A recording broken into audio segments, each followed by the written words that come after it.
Perché a Naro? E perché oggi? La prima domanda è perché oggi? Nasce dopo 2 anni di impegno e di studio.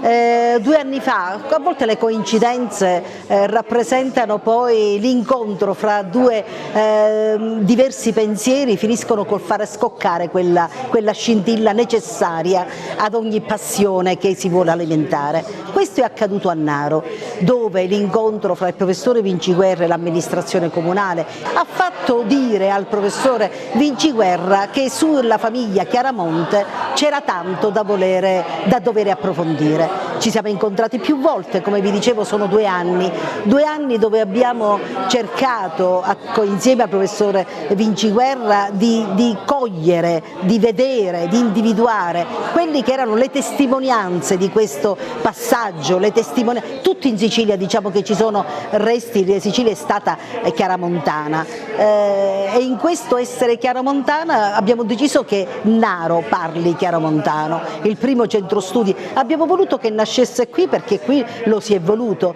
perché qui la volontà politica del sindaco, la volontà di alcuni che hanno deciso insieme a me e al professore Vinciguerra di essere soci fondatori di questo centro studi che da ora in poi avrà un solo obiettivo, che è quello della verità, di volere far luce su una famiglia che è stata siciliana, che ha voluto essere siciliana, che ha scelto di restare siciliana e che invece la si vogliono straniera.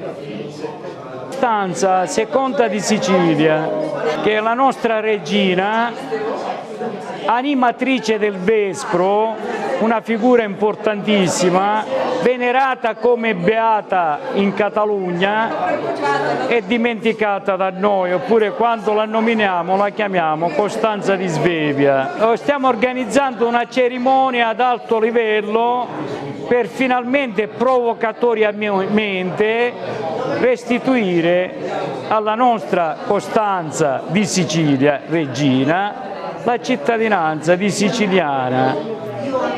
Allora, le prime proprio forme stampate da poter discutere per un dibattito è il lavoro del Marchese di Giarratana, che è un manoscritto bellissimo.